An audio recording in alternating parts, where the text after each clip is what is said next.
1914 میں پہلی جنگ عظیم کی ابتدا ہو چکی تھی۔ اس جنگ میں اس وقت کے پاورفل ملک دو گروپس میں بٹ کر ایک دوسرے کے خلاف جنگ کر رہے تھے۔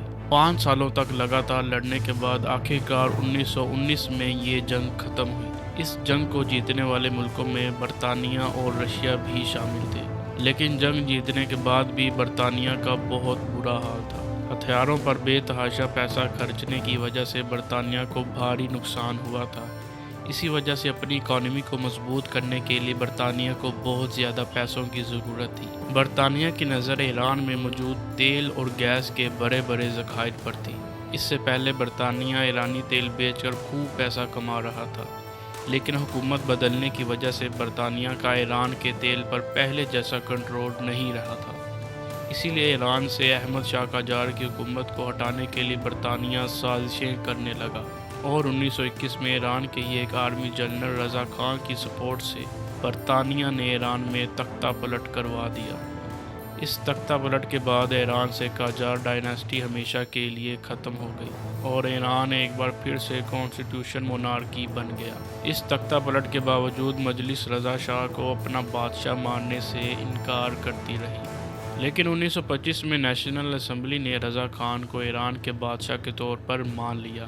ایران کا بادشاہ بنتے ہی رضا خان نے ایران میں پہلوی ڈائناسٹی کی بنیاد رکھی، اور رضا خان اب رضا شاہ پہلوی کے نام سے جانا جانے لگا۔ دیکھا جائے تو پرشیا ہمیشہ رشیا اور برطانیہ کی ریجنل ایمبیشن کے درمیان پستا رہا، لیکن 1901 میں کروڈ آئل کے ذخائر ملنے کے بعد برطانیہ ایران اور اس کے تیل پر کنٹرول حاصل کرنے کے لیے پہلے سے بھی زیادہ متحرک ہو گیا، جس کے بعد برطانیہ 14 اپریل 1909 کو اینگلو پرشین آئل کمپنی قائم کر کے 1914 میں اس کا میجورٹی شیئر ہولڈر بن گیا، اور اس طرح ایرانی تیل پر برطانیہ کی مونوپولی قائم ہو گئی۔ برطانیہ کے علاوہ کسی بھی ملک کو ایرانی تیل کھودنے اور اسے بیچنے کی اجازت ہرگز نہ تھی، لیکن ایران کو اس کا کچھ بھی فائدہ نہیں پہنچ رہا تھا۔ ایران کو اس کا صرف 16% حصہ ہی ملتا تھا، اور اس بات کی وجہ سے ایرانی لوگ کافی ناراض تھے۔ وہ چاہتے تھے کہ رضا خان پروفٹ شیئر بڑھانے کے لیے برطانیہ سے بات کرے، لیکن برطانیہ کا پپٹ ہونے کی وجہ سے رضا خان کو آئل سورسز سے کوئی زیادہ مطلب نہیں تھا۔ وہ بس کسی طرح اپنی گدی کو سنبھالے رکھنا چاہتا تھا۔ ایران میں صدیوں سے چلی آ رہی پریکٹس کو رضا خان نے بدلنا شروع کر دیا تھا۔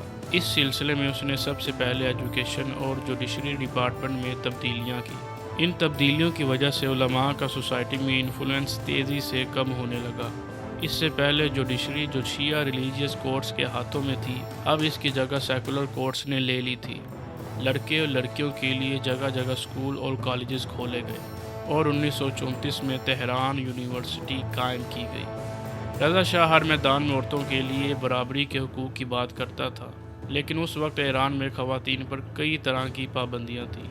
عورتوں کو گھروں سے نکلنے سے پہلے حجاب کرنا ضروری تھا، اسی لیے سوسائٹی میں ایکوالٹی لانے کے نام پر اس نے 1936 میں کشف حجاب کو پورے ملک میں متعارف کروایا۔ عورتوں کو حجاب کرنے پر پابندی لگا دی گئی، شادی کی کم سے کم عمر کو بڑھا دیا گیا، اور طلاق کے سلسلے میں بھی عورتوں کو برابری کے حقوق دیے گئے۔ اس سے پہلے طلاق کا حق صرف مردوں کے پاس تھا، لہذا اس نتیجے میں عورتوں کی حالت بہتر تو ہوئی، لیکن عورتوں کو حد سے زیادہ آزادی اور بے تحاشا رائٹس دینے کی وجہ سے علماء رضا شاہ سے کافی ناراض تھے، اور اسی کے ساتھ ہی رضا شاہ نے شیعہ کو ایران کے آفیشیل ریلیجن سے ہٹا کر یہاں ایک سیکولر حکومت قائم کر دی، جہاں ایک طرف رضا شاہ کا ارادہ ایجوکیشن اور جوڈیشری ریفارم کے ذریعے ایران کے لوگوں کو مذہب سے دور کرنا اور ایران کی عوام پر شیعہ علماء کے اثر و رسوخ کو کم کرنا تھا، تو دوسری طرف اس نے ٹریڈ یونین اور دوسری سیاسی پارٹیوں پر بھی بین لگا دیا۔ اس کے علاوہ اپنے خلاف لکھے جانے والے اخباروں کو یا تو اس نے بند کروا دیا یا پھر اپنے حق میں لکھنے کے لیے انہیں مجبور کر دیا۔ اسی دوران اپنے رسوخ کے کم ہونے، سوسائٹی کے ماڈرن ہونے اور خواتین کی حد سے زیادہ آزادی کی وجہ سے وہاں کے علماء بھڑک اٹھے اور وہ رضا شاہ کی جم کر مخالفت کرنے لگے، لیکن طاقت کے نشے میں چور رضا شاہ کو اس سے کوئی فرق نہیں پڑا، اور اس نے اپنے خلاف اٹھنے والی تمام آوازوں کو برطانیہ کی مدد سے دبا دیا۔ حالانکہ برطانیہ کے اشاروں پر چلنے والے رضا شاہ بھی اب ایران میں برطانیہ اور رشیا کے انفلوئنس کو کم کرنا چاہتے تھے یا ختم کر دینا چاہتے تھے، جس کی وجہ سے 1930 میں انہوں نے جرمنی کے ساتھ بھی ٹریڈ کرنا شروع کر دیا۔ اور 1938 میں جرمنی ایران کا سب سے بڑا ٹریڈنگ پارٹنر بن چکا تھا۔ اس کے ایک سال بعد 1939 میں سیکنڈ ورلڈ وار شروع ہو گیا اور پھر سے دنیا کے پاورفل ملک ایک دوسرے کے آمنے سامنے تھے۔ اس جنگ میں رشیا، برطانیہ اور امریکہ جرمنی کے خلاف جنگ میں شامل تھے۔ ایران کے آئل سورسز پر برطانیہ اور رشیا دونوں کی ہی نظر تھی، جو اس بات کو یقینی بنانا چاہتے تھے کہ ایران کے آئل کو جرمنی خرید کر اپنے پروفٹ کے لیے استعمال نہ کر سکے۔ برطانیہ کو ڈر تھا کہ ایران کی ابدان آئل ریفائنری جرمنی کے ہاتھ میں نہ چلی جائے، کیونکہ الائیڈ پاورز ورلڈ وار 2 میں ایرانی آئل کا استعمال اپنے لیے کرنا چاہتے تھے۔ اس کے علاوہ ایران کی اسٹریٹجک لوکیشن بھی الائیڈ پاورز کے لیے کافی اہمیت کی حامل تھی۔ اس جنگ میں الائیڈ نیشنز ایران کو امریکن ویپنز پہنچانا چاہتے تھے۔ ان ویپنز کی سیفٹی کو لے کر رشیا اور برطانیہ کوئی بھی کوتاہی برتنے کو تیار نہیں تھے۔ اسی لیے صورتحال کی نزاکت کو سمجھتے ہوئے برطانیہ نے رضا شاہ سے ایران میں رہنے والے تمام جرمن کو ملک سے باہر نکالنے کے لیے کہا، لیکن رضا شاہ نے ایسا کرنے سے صاف منع کر دیا۔